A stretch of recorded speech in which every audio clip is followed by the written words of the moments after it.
iGinity is a proud sponsor of I Am Angus. For more information, visit iGinity.com. The cattle feeding industry really has a long and very colored history, and it starts out with the terminal markets and the cattle drives, which goes clear back into the 1800s. But as we moved into the 1900s, the early part of the 1900s, those terminal markets were still very important collection points, because for a long period of time and into the 1900s, we still did a lot of shipping of cattle by rail.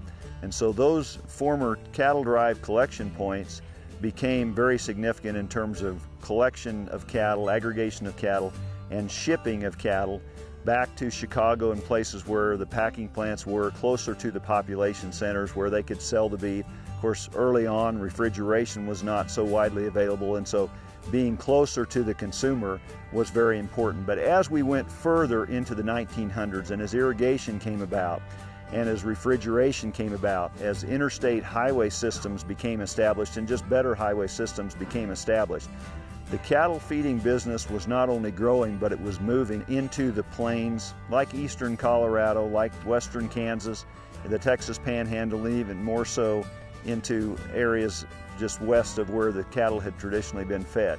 Colorado is rich in history in the cattle feeding business, and it's actually one of the earliest places where cattle were fed a high concentrate grain ration and to scale. W.D. Farr and the Montfort family are really two names that everybody that knows about the cattle feeding business in Colorado is familiar with. They observed with the seasonality of the business that consumers needed a 12-month supply of beef. They needed beef to be supplied every week, every month, all the time. And that was something back when the industry was a grass-based industry, just was not available because of the seasonality of forage production.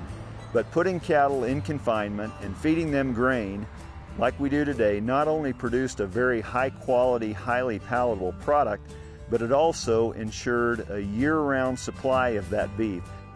The Kuhner feed yard where we're standing today was built in 1971, so it's 40 years old. Although this yard is older, it's been completely redone, so today it's one of the most modern feed yards that you'll find anywhere in the industry. There's 95,000 cattle on feed here today, so it's about 100,000 head capacity feed yard. So it's a large operation, it's a very efficient operation. It's in a good location relative to feed supplies. There's a lot of silage grown in this area.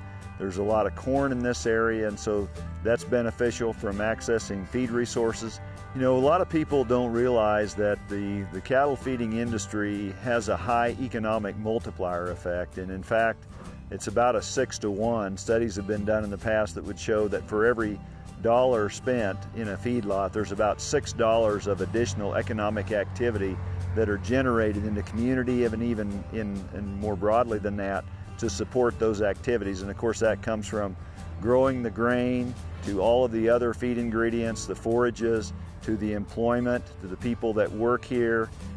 Feed yards have a sizable staff, and so there's people, there's jobs created at a feed yard because of that, and there is a very significant impact on the local economy. The future of cattle feeding in Colorado, I think, is very bright. Now, we're not going to see as many small feed yards along the Front Range as we have in the past. I mean, that's pretty much a given because we've already seen a big change. There just are not going to be because of the urban sprawl in this area. But I think what we're going to see is we're going to see cattle feeding continue to grow in the eastern plains of Colorado. So we'll replace some of those smaller yards with other yards further east, because Colorado still has some resources in terms of feed. It has packing capacity, has significant packing capacity, and so there is a need for cattle to continue to be fed in Colorado.